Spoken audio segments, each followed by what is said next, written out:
Laurent Roland, Tonnerre-Caisse, bonjour. Ahmed Arikwa, bonjour. Amis téléspectateurs Internet, bonjour. Bienvenue. Merci. Laurent Roland, Tonnerre-Caisse, on s'est eu au téléphone hier, justement par rapport au sacre. C'est vrai qu'au moment où on s'est eu au téléphone, il n'était pas encore question du sacre des éléphants, mais la suite des événements, on a décidé ainsi, fraternité écrit, Cannes 2023, des éléphants héroïques. La Côte d'Ivoire remporte sa 3e Coupe des Nations devant le Nigeria. Oui, j'imagine la douleur des Nigériens parce que quand on est face à une équipe qui est sortie de nulle part pratiquement, pour venir vous prendre la coupe, c'est assez difficile parce que on a constaté ensemble ici, en tout cas on a pu voir ensemble comment est-ce que la Côte d'Ivoire a été repêchée. Et puis vous allez voir même que hier, les joueurs ivoiriens ont dû prendre le drapeau marocain également. Pour remercier certainement les Marocains. Un signe d'hommage, oui, aux Marocains. De remerciement, de gratitude. Voilà. Je crois que cette compétition nous montre en réalité, nous donne une leçon en réalité, une leçon en fait, never give up, comme le disent les Anglais, ne jamais abandonner. Même si quand vous êtes au tréfonds de l'abîme, vous devez pouvoir continuer à vous nourrir d'espoir, parce que qui vit d'espoir ne met pas le chagrin, dit-on. Donc, les Ivoiriens nous donnent une excellente leçon. Et en même temps, il faut aussi noter que, même si c'est Jean-Louis Gasset qui a sélectionné les joueurs, c'est qu'il y a eu la touche de Emes Faé qui finalement a permis à cette équipe de gagner. Vous allez voir que toutes les fois que Emes Faé a fait des changements, ça a été des changements payants. Et donc,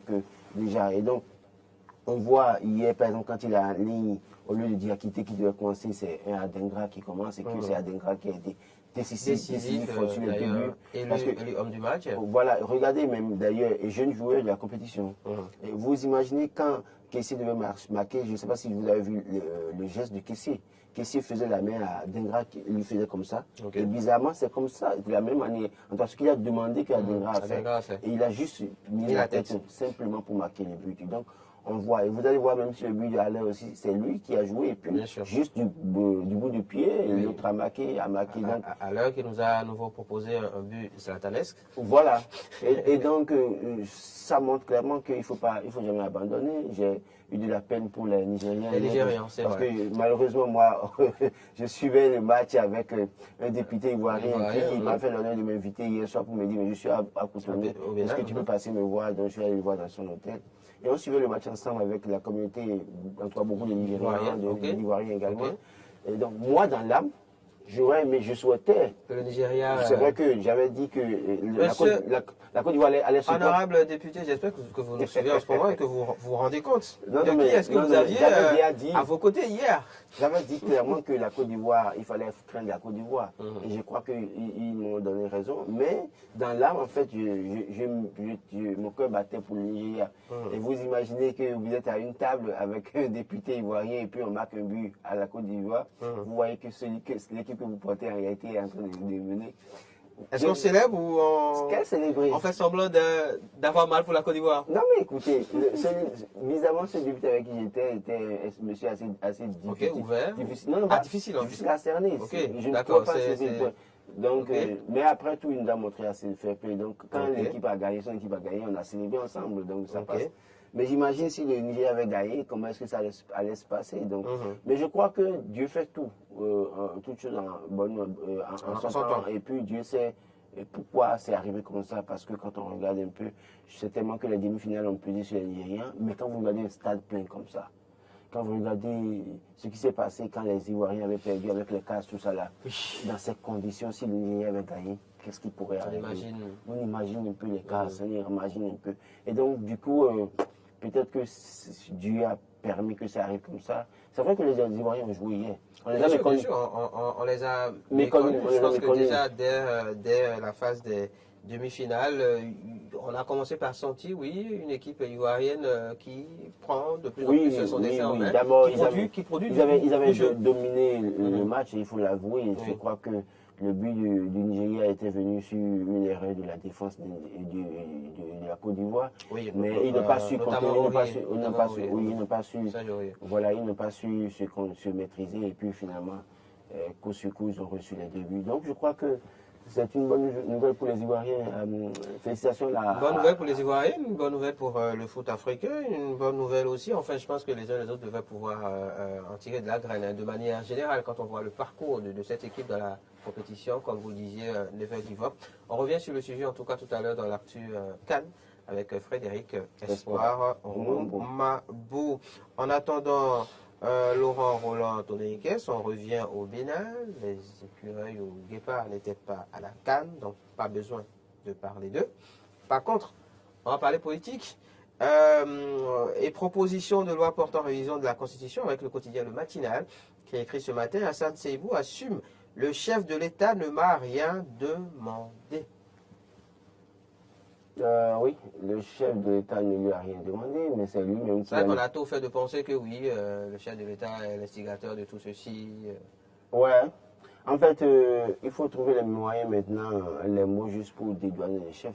Parce que dans un audio qui circule, où il a parlé sur une radio de la presse, il a dit qu'il allait voir le chef. Il en a parlé au chef. Est-ce que le chef lui a dit non?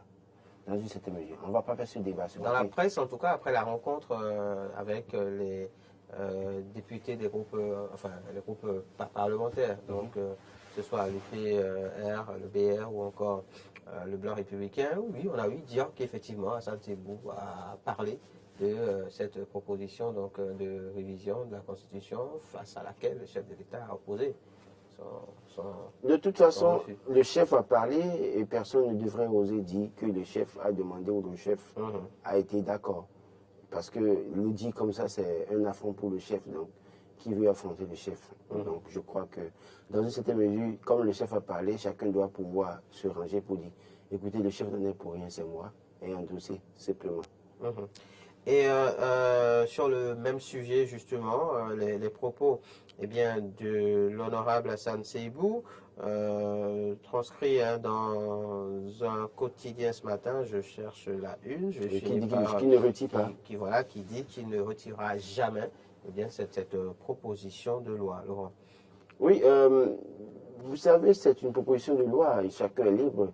Il fait une proposition de loi. De toute façon, en tout cas, lui qui est là en tant que député, en tant que citoyen, comme il a dit, parce qu'il a dit qu'il ne l'a pas fait en tant que député, mais chose qui est difficile, on ne peut pas dissocier ça, comment je veux dire, son titre de député à part et son titre de citoyen à part, dès lors qu'il est député, président d'un groupe parlementaire, proche du pouvoir. Proche du pouvoir, pas proche du pouvoir, soutien du pouvoir. Soutien du pouvoir. Parce qu'il y a des proches, il y a des soutiens. D'accord. Il y a des gens qui sont proches, il y a des gens qui sont vraiment soutiens. Mordicus d'ailleurs, depuis 2016. Et donc, quand il dit quelque chose comme ça, il dépose une proposition de loi comme ça, il en arrive à dire qu'il ne l'a pas fait en tant que député. Je lui dis ce matin d'arrêter de jouer avec nous en réalité. Parce qu'il est député, président d'un groupe parlementaire. Il est allé déposer une proposition de loi. Donc, en réalité, on le considère en tant que tel, en tant que député. Pour nous, c'est un député. En tout cas, pour moi, c'est un député qui a déposé la proposition de loi. Et quand il dit qu'il ne veut pas retirer, oui, c'est normal. Il est libre de retirer, comme il est libre de ne pas retirer. Toujours est-il que, certainement, il consulte quelqu'un. Il consulte quelque chose. Je sais qu'il y a des députés qui vont peut-être baisser les suivre dans cette mesure pour aller au projet de la révision de la Constitution. Et quand vous regardez les propositions faites par le Parti des démocrates aujourd'hui, eux, ils ont fait des propositions en évitant que des articles soient touchés, des discussions qui pourraient toucher pour qu'on qui pourraient entre-temps impliquer la révision de la Constitution. Ils ont évité ça. Et donc, si Hassan Seibou continue de dire qu'il veut aller enfoncer, vous savez, nous sommes sur un terrain politique, j'ai toujours dit, ne faites jamais confiance aux acteurs politiques. Ce qu'ils sont en train de dire, ils sont en train de jouer. Et vous allez vous réveiller, on est au 12 février. Vous allez vous réveiller peut-être le 25 février au petit matin, vous allez apprendre que la révision a été faite la nuit. Et donc, c'est un peu comme, depuis 2016, vous savez très bien que le soir, vous couchez avec une autre actualité, le lendemain matin très tôt, c'est tellement de quelque chose à changer. Soit vous couchez fonctionnel, vous réveillez. Non, soit vous êtes avec la loi la loi fondamentale de 90. Et vous réveillez avec le 31 octobre, et le 1er novembre, vous réveillez avec une nouvelle constitution. Une nouvelle constitution, quoique, à l'époque, jusqu'à présent, les juristes le disent, il ne s'agit pas d'une nouvelle constitution. Non, bon, en fait, une retouche de toute façon. Tout simplement. Donc, vous pouvez vous lever, vous allez quitter le boulot à 18h. Et à 8 h le lendemain, vous êtes retraité. Donc tout est possible aujourd'hui. Donc moi, je ne fais pas confiance aux acteurs politiques. Je pense que le débat est à un niveau où, au moins, je sais qu'il y a des députés qui, en griffe, semblent lâcher le chef et qui sont alignés derrière l'armée du chef parce qu'ils veulent faire de l'armée du chef comme si une élection présidentielle, c'est élection du responsable de classe. Attention. Allez, sur le même sujet, cette question, pourrez-vous y répondre? Laurent Roland Toneiques, c'est avec Dabarou. Révision de la Constitution contre la volonté de Talon. Hassan Seibou est si courageux? Hassan Seibou, il peut être courageux. En la matière, en fait, c'est quand on prend son parcours politique. Soukerekou, c'est le député qui a réussi à être élu, le monsieur qui a été réussi à être élu député Madeb, au nord. Et pendant que Mathieu Kekou contrôlait toute la partie septentrionale. Et c'est un acteur politique assez averti. C'est ça. Voilà. Et puis après, je crois que c'est cela qui a milité en sa faveur pour que Abdoulaye Béchani le prenne comme un conseiller politique ou en tout cas mentor politique. Parce que quand à première vue, on a comme l'impression que c'est ABT qui a fait Hassan Seibou. Non, c'est tout le contraire. C'est-à-dire c'est quelqu'un qui est dense politiquement dans sa zone. Et ABT n'étant, je continue de le dire, ça peut choquer ceux que ça va choquer. Pour moi, ABT n'a jamais été un homme politique, c'est un technocrate. Et donc, malheureusement, sur le terrain politique, il a lamentablement échoué. Et donc, aujourd'hui, avec Talon, il trouve une couverture et il est chef de parti politique. Mais quand vous regardez tout ce qu'il a, tout le vacarme en 2010 et puis en 2011, avec tout ce que nous avons pu avoir, 5% à l'élection présidentielle, il a été battu. Et puis après, on a pu voir... pour les élections législatives successives, en tout cas, Tabati Taba, ça a apporté quoi finalement? Ce n'est pas un acteur politique, c'est un technocrate et donc il aurait pu rester dans le monde des technocrates carrément à Banque mondiale, FMI et autres, et continuer. Mais bon, et avec Patrice Talon, qui a besoin de lui, il est là, et puis on a pu le parachuter ou bien le mettre à la tête d'une formation politique. Et d'ailleurs, on constate qu'au niveau de cette formation politique, les choses ne se passent pas comme prévu. Donc, Hassan Seibou, c'est quelqu'un qui a un parcours politique qui peut porter la responsabilité de ce qu'il fait dans une certaine mesure, même si aujourd'hui il dit qu'il n'a pas le soutien du chef de l'État, que le chef de l'État ne lui a rien demandé. Moi, je doute fort parce que, quoique il a un parcours politique, il doit avoir le soutien. Il doit avoir quelqu'un qui l'appuie pour lui dire vas-y. Bon, c'est vrai que peut-être que ABT, qui est ministre d'État aujourd'hui aussi, en retour dit à son conseiller politique en griffe, oui, vas-y, je suis là, je te soutiens. Et vous allez voir que l'opposition du chef de l'État. Ah ben écoutez, vous n'avez pas vu le jeune député de la 6e circonscription électorale soutenu Bekeyong, ce que Hassan Seibou a dit? Lui qui a été député, le seul député BR dans la 6e en 2019 et qui en 2023, malgré tout ce qui s'est passé, a positionné des gens. Je le dis, hein, je sais et je crois, il peut venir me dire le contraire. Nathaniel Sokouakou sait très bien que beaucoup de jeunes du BR sont en train de préparer le valise pour quitter cette formation politique à cause de son management. Il peut venir me dire le contraire, mais je sais, si nous sommes là, et je sais que beaucoup vont faire d'autres formations politiques en pleine discussion, négociation. J'ai bien les informations, je peux vous citer les noms honorables, rassurez-vous, mais en fait, pour le dire en réalité, l'un des problèmes de cette formation politique, c'est qu'ils n'ont pas réussi à faire les bons choix, les bons positionnements dans une certaine mesure. Les 28 députés qu'ils ont pu avoir en 2023, je me pose toujours des questions. On ne va pas rentrer dans ces détails de toute façon. Allez, donc, à suivre votre analyse, Laurent Roland Toneiques, vous partagez peut-être ce titre, votre avis, fait écho peut-être à ce titre à la une du quotidien des 4 vérités ce matin, bien que le chef de l'État ait rassuré qu'il est contre la révision de la Constitution, le débat est loin d'être terminé. Oui, le débat est loin d'être terminé parce qu'une fois que la proposition de loi est déposée, que le président de l'Assemblée nationale a prévu une plénière pour ça, en tout cas demain mardi, il doit se retrouver à l'Assemblée nationale, cela suppose que le débat continue. Et donc on ne sait pas finalement qui soutient, qui est contre. Je sais que des députés que je ne ferai pas, je ne citerai pas le nom, les noms, pardon, je les connais quand même, ils savent que je les connais quand même, qui sont alignés aujourd'hui derrière Bokor pour faire de Bokor une victime et qui semblent nous montrer qu'ils sont contre Patrice Talon, on les connaît. Dieu seul sait ce qu'ils pensent réellement. Mais je sais qu'il y a des gens qui sont encore là, à qui à la cause de Patrice Talon, et qui, mordicus, veulent continuer à suivre ce que dit Patrice Talon. Mais une fois que Patrice Talon a dit qu'il ne veut pas de la révision de la Constitution, qui est allé derrière ça? Et comment ça va se passer? On attend de voir, comme je l'ai dit, c'est des acteurs politiques, ne jamais leur faire confiance à 100%. Ils peuvent vous surprendre du jour au lendemain. Et même dans le rang des démocrates. Le chef de l'État, Patrice Talon, au détour de sa conférence de presse du jeudi dernier, a abordé donc ce sujet, mais il a également parlé de la question des ministres conseillers, si je ne m'abuse, Laurent Roland, Antonin Kess. Les 4 vérités nous parlent ce matin justement de ce sujet, mais du regard du parti de Yayi Boni, donc les démocrates, qui attaquent le décret devant la Cour.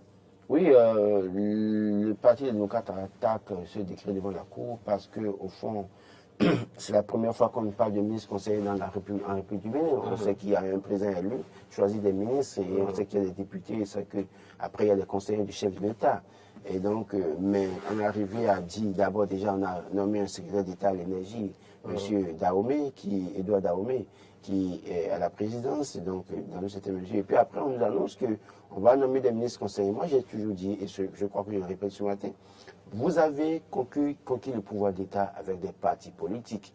Et au lieu de piocher des éléments de ces formations politiques pour les nommer, on me dira que les ministres qui sont là sont membres des partis politiques. Mais j'insiste là-dessus. Peut-être par ces j'insiste là-dessus. Ceux qui sont dans le gouvernement de Patrice Talon aujourd'hui, à 80%, même s'ils font partie des formations politiques, UP et le BR, étaient soit des employés de Patrice Talon, soit des collaborateurs, soit des partenaires d'affaires de Patrice Talon. Et donc, quand même de ces formations politiques. Non, mais c'est ce que non. Écoutez, ce que je dis, ça a bien son sens. C'est-à-dire. Faites-vous plus clair alors. Ahmed Arikpa, vous et moi, nous avons été collègues. Nous sommes collègues ici. Il se peut qu'un jour. Nous ne soyons plus. Non, il se peut qu'un jour je sois un poste de responsabilité ou bien vous soyez un poste de responsabilité. Compte tenu de la confiance que nous avions partagée, je peux vous nommer. Et après, vous êtes membre d'une formation politique qui me soutient. C'est tout autre chose. Mais des gens qui ont véritablement mouillé le maillot. Parce que quand vous prenez les ministres de Patrice Talon, combien sont-ils à réussir à se faire élire dans leur circonscription électorale? On commence par là. Combien sont-ils à réussir, à pouvoir réussir? Par exemple, si on leur dit Talon descend, Patrice Talon descend aujourd'hui je ne sais pas, je dis à Gbayezoum par exemple. Et on dit on veut 2000 personnes. D'accord? Et on dit, toi, ministre de cette localité, c'est toi qui dois aller nous chercher et nous mobiliser les gens. En dehors des curieux qui veulent découvrir, voir Patrice Talon, des militants authentiques, aller discuter avec les gens, combien sont-ils à avoir cette capacité dans le gouvernement? Et donc, il y avait ce problème qui se posait. Donc, le chef a trouvé la formule, la panacée maintenant de nous dire qu'il veut nommer des ministres conseillers. Je l'ai dit, ces ministres conseillers ne seront que des vous-là, qui chanteront partout les bienfaits de Patrice Talon et qui auront les moyens de se promener comme ils le veulent. Finalement, parce qu'on a dit même d'ailleurs qu'ils ont un coordonnateur, que c'est le coordonnateur qui pourra participer qui participe au Conseil des ministres. Je suppose que quoi, dans une certaine mesure, les autres là, ils peuvent être on comprend le jeu. Le chef aura beau. Le parti, dans son recours, évoque plusieurs raisons, notamment le fait que ces ministres conseillers sont considérés donc comme des hauts fonctionnaires, les hauts fonctionnaires qui sont nommés en Conseil des ministres, sauf que dans le décret, justement, concernant le collège de ministres conseillers, il est parlé de nomination par le chef de l'État sur proposition des partis politiques. Donc, je pense qu'à ce niveau déjà, le parti remet un peu en cause la procédure. Après, de ce que j'ai pu lire, en tout cas, il s'agit aussi pour le parti, par exemple, du fait que oui, les hauts fonctionnaires sont des citoyens béninois et qu'il y a ce qu'on appelle l'égalité des chances pour les uns et les autres. Donc, sans pouvoir être membre de telle ou telle formation politique, on doit pouvoir accéder tous au même poste de responsabilité, entre autres. Donc oui, je crois dans ce contexte... Quand j'ai lu ça, en fait, les démocrates sont en train de s'amuser, en fait. Parce qu'ils ne peuvent pas eux-mêmes espérer qu'on nomme... Parce que le monsieur est élu président de la République. Il dit qu'il veut choisir des ministres conseillers. Et vous dites que c'est le gros fonctionnaire. Le monsieur veut une équipe de combat pour 2026. D'accord? Même s'il ne veut pas quelqu'un pour assurer ses arrières, il sait pourquoi il veut nommer les ministres conseillers, qui seront des hommes de terrain pour lui. Mais pour défendre justement les projets du gouvernement. Voilà, mais vous n'êtes pas dans la même logique que le monsieur, vous dites que... Non, non, non. Les démocrates doivent pouvoir savoir quel combat ils font dans cette mesure. Font-ils un combat pour conquérir le pouvoir d'État, ou bien il faut un combat pour aller à la marmite? S'il faut un combat pour avoir une place à côté de la marmite, pour avoir peut-être quelques miettes, en tout cas, qui vont tomber de la table, je ne sais quoi, c'est un autre combat. Mais je pense qu'il doit pouvoir être logique dans ce qu'ils font. Talon peut nommer 100 ministres conseillers. En réalité, ça ne devrait pas les conseiller. Ce qu'ils doivent faire, c'est de peut-être suivre ces ministres conseillers. Et en même temps, dès lors qu'un ministre conseiller va dans une localité et dit des choses qui ne sont pas vraies, peut-être c'est à eux de maintenant de prendre le relais pour dire ce que tel ministre conseiller veut dire, c'est pas vrai. Et le monsieur, dans sa logique, il va vouloir gagner les élections en 2006, même s'il ne veut personne quoi sur ses arrières. Attendez de voir, Patrice Talon n'est pas un Boniaï qui va s'amuser et laisser le pouvoir à un Kidam, c'est ça? N'importe qui viendra comme ça et qui jouera sur l'émotion des Béninois dans une certaine mesure. Patrice Talon va contrôler le pouvoir d'État, il va remettre le pouvoir d'État à quelqu'un qui va assurer ses arrières. Mais il a dit justement qu'il a besoin de personne pour assurer. C'est un débat politique. Enfin, assurer ses arrières. Je vous ai rappelé la semaine passée que Patrice Talon, qui a aidé Boni Yayi à avoir le pouvoir, a contrôlé le pouvoir d'État avec Boni Yayi, oui ou non. Nous avons tous constaté. C'est quand Boni Yayi a commencé par dire non, en 2011-2012, qui a brouillé entre les deux, oui ou non. Mais celui-là, qui a été élu en 2016, comment vous pensez qu'il aura le pouvoir d'État? Va faire 10 ans. Et vouloir partir, laisser le pouvoir à n'importe qui comme ça. Donc le chef de l'État ment? Non, non, je n'ai jamais dit ça. Pardon, ne me faites pas dire ce que c'est. Allez, c'est un acteur politique. Oui. Il faut faire très attention avec ce qu'il dit. Et d'ailleurs, dans sa déclaration, il m'a même dit que quand on a cité Johannes Daillon, on l'a cliqué beaucoup. Il dit que non, mais en son temps, il dira celui qui juge le bon. Ben voilà, il a dit. Donc, quand il dit ça aussi, parce que bon, parfois, après, je pense que peut-être que l'opinion publique interprète un peu mal les propos du chef de l'État. Qui interprète mal? L'opinion publique. J'ai pas dit Laurent. D'accord. Parce que, enfin, je généralise. Autant pour moi. Parce que quand on entend le chef de l'État dire eh bien, qu'il n'a besoin de personne pour assurer ses arrières, on peut comprendre tout simplement qu'il s'agit pour le chef de l'État de dire il n'y a pas matière pour moi de craindre peut-être pour l'après. On va dire, l'après-pouvoir, de sorte à vouloir positionner quelqu'un qui devrait gérer les arrières et m'éviter des problèmes. Ce qui ne veut pas dire qu'il ne positionnera pas quelqu'un ou qu'il ne mettra pas un de ses proches, mais en tout cas, ce ne sera pas pour protéger ses arrières. Les responsabilités politiques sont assez délicates.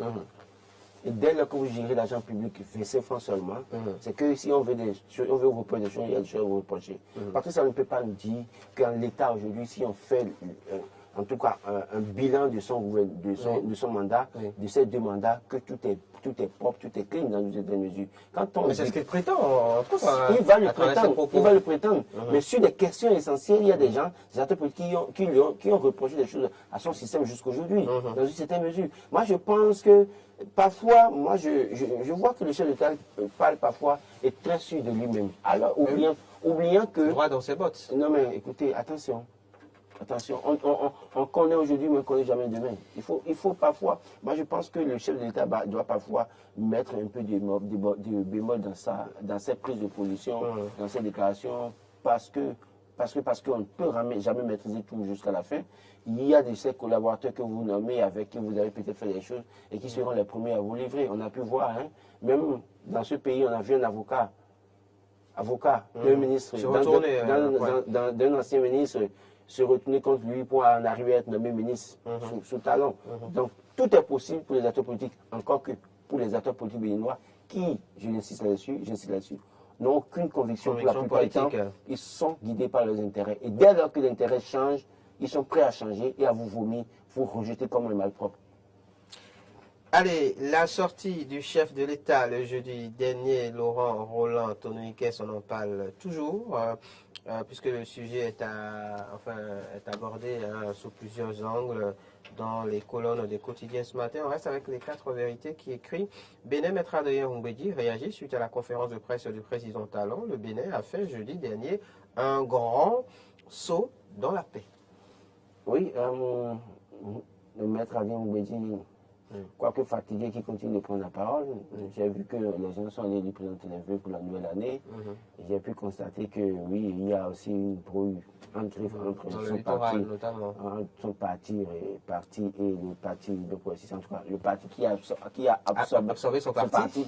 Même si en l'état, est-ce que le PLD existe encore? On va questionner, les sages de la Cour et puis les ministres du ministère de l'Intérieur. De toute façon, avec Mbodi, en tout cas, je ne vais pas aller sur ce terrain. De toute façon, bonne chance à lui. Commentez les propos. Il dit, non, je crois qu'il a fait un grand saut dans la paix. Il a fait tenant compte de cette sortie du chef de l'État. Un grand saut dans la paix. Dans la paix, oui. Oui, mais c'est bien. On parlait d'apaisement, de tension politique, sociale. Oui, mais c'est bien, c'est une bonne chose. L'essentiel, ce que nous disons, c'est que les gens posent des actes qui préservent la paix de toute façon. Et donc, s'il estime que le chef de l'État, après sa sortie, en tout cas, a fait un grand saut dans la paix, c'est une bonne nouvelle. C'est ce qu'on souhaite.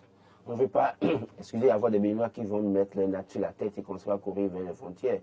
Donc, vivement que eux qui sont acteurs politiques, surtout lui aussi, qu'ils comprennent qu'il a sa partition à jouer dans une certaine mesure. Est-ce que vous partagez ce point de vue de Maître Adrien Mbodi, un saut vers la paix ou dans la paix, comme il a dit, au travers de cette sortie du chef de l'État? Bon, et direz-vous partant que c'est une sortie réussie finalement pour le chef de l'État? En quoi est-ce que c'est un message, c'est un saut dans la paix? Puisque le chef de l'État rassure qu'il est partant et qu'il n'est pas demandeur d'une révision de la Constitution, par exemple, de quoi rassurer les uns et les autres. Sur ce point, je l'ai toujours dit, même si Patrice Talon n'abordait que ce volet de sa sortie. Décidé de ne pas partir, c'est pas ça qui devait motiver les gens à faire des actes de violence. Mais toujours est-il que Patrice Talon, pour moi, n'a rien dit d'extraordinaire. Quand il dit qu'il va partir, il sait qu'en fait, la Constitution, il a droit de mandat, il doit partir. Ce n'est pas partir qui est le problème. Et lui, il se crée lui-même des problèmes parce que, à première vue, on peut penser qu'il peut créer des problèmes aux Béninois. Mais toujours est-il que rien n'est éternel. Vous pouvez réussir à modifier les tests à votre guise et rester. Mais tôt ou tard, vous finirez par partir. Mais dans cette situation, quand vous voulez partir, vous partez par la première petite porte ou bien par la fenêtre dans cette mesure. Hier, quand je regardais la finale de la Côte d'Ivoire, après l'euphorie, je me suis dit, mais écoute, et si Ouattara avait un bon conseiller en réalité, c'est plus que jamais le moment pour lui de décider, de dire je laisse le pouvoir, je m'en vais. Il ne sortira pas la grande porte. Avant la fin de son mandat? Non, c'est-à-dire que... À la fin de ce mandat? À la fin de ce mandat, pour dire je m'en vais. Et là, il s'en va, il est célébré à vie, de toute façon. Mais malheureusement, je ne sais pas, comme il blaguait pour dire un point vous valez un autre mandat. Un autre mandat. Il se peut que cette coupe vale encore un autre mandat aussi. donc ça en fait deux déjà. Ça en fait deux à venir encore. Donc il va falloir que... Donc il sera là jusqu'à être dans un fauteuil roulant avant de partir. Peut-être bien. Je ne saute pas ça. Je crois que c'est plus que dans le moment. Il y a des moments où quand Dieu vous accorde cette chance de diriger vos concitoyens à un moment donné, que vous avez la possibilité, il faut prendre les meilleures décisions en son temps et être célébré. Le général Mathieu Kékou, quoique il a posé un certain nombre d'actes au cours de la Révolution, après les 10 ans qu'il a passé à la tête du Bénin, au cours de la période de la démocratie, à l'aide du Bénin démocratique, il a été célébré. D'accord? Boni Yahi, quoique on lui a dit qu'il voulait faire un troisième mandat, on lui a reproché des choses, on l'a traité de tous les noms, on l'a insulté, les gens l'ont ramené tellement à bas dans cette mesure, mais quand son ami d'hier, ennemi juré, est devenu président de la République, il n'a pas fait de tapage, il a remis le pouvoir dans la paix. Et ça, nous souhaitons que Patrice Talon aussi le fasse en 2026. Et donc quand il dit qu'il va partir, c'est vrai que c'est une assurance, mais en réalité, rien d'extraordinaire. C'est ce qui devrait être en réalité. Quand un chef d'État dit « je veux partir après mon mandat constitutionnel », ça ne devait pas être quelque chose d'extraordinaire. C'est de l'ordre normal des choses. Oui. Roland Tonekes, allez, dans un autre registre, parlons de cette annonce de la Direction générale de la police républicaine, casque obligatoire pour passagers sur moto. Dynamisme Info, écrit, l'usager remorqué, celui qui a du souci à se faire. Oui, j'ai suivi des vidéos où les gens disaient n'importe quoi et tout à la fois. J'insiste là-dessus, moi-même y compris. En venant ici ce matin, j'ai pris et je n'ai pas porté mon casque. D'accord. porter un casque, ce n'est pas pour la sécurité de Patrice Talon, ou de Robin Wadaï, ou de je ne sais qui, ou de Saka Lafia de la Sénat, ou de l'autorité sociale de la Présidence. C'est ma vie. De Yaïboni. De Yaïboni Yaï, c'est ma vie, et c'est votre vie. Donc quand on vous dit, vous traversez la frontière, et la Côte d'Ivoire, vous rentrez au Togo, vous montez, vous prenez une moto, vous devez être un casque. Un casque. Obligatoire. Et nous avons commencé le combat de casque ici avant même ces personnes-là. Et les gens nous ont montré le chemin. Et d'ailleurs, j'ai cru lire sur les réseaux hier, on posera peut-être la question tout à l'heure au docteur Wesley Richard, puisqu'il est médecin, neurologue au CNHU. Quelqu'un écrit donc sur les réseaux, mettez vos casques, le scanner au CNHU ne fonctionne pas. Oui, non, moi je l'ai dit. C'est une question de santé. Quand vous allez aux urgences, parfois, écoutez, regardez une personne parfois dont on voit les photos circuler, ou la personne circuler. Il a fait accident à Guémin, il a fait accident à Dimalais, il a fait accident à je ne sais quoi, comment vous appelez à Commencer, et on ne voit pas ses parents, il est à l'hôpital, il est aux urgences. Quand on met ça, ça veut dire quoi? Il est là-bas et les gens attendent ses parents avant de le toucher. Parce que on a beau parler de réforme, mais il n'y a pas de prise en charge aussi facilement, aussi facilement. Hein. Donc, vous faites un accident, vous tombez là-bas. Hier, en allant à Cotonou, j'ai vu 2 personnes tomber au milieu de la voie. Comment vous appelez, au carrefour, au milieu de ceci. Et la dame était pratiquement inerte. Elle ne réalisait plus. Les gens suivaient sa main. Elle ne réalisait plus. Donc, pratiquement, elle était morte. Bon, sauf erreur pas. En tout cas, à voir de loin. Et l'autre monsieur, elle était avec un monsieur. Le monsieur, au moins, lui, bougeait. Mais la dame était au milieu de la voie. Mais, donc, quand vous regardez tout ça, mais ce n'est pas pour la vie des autres.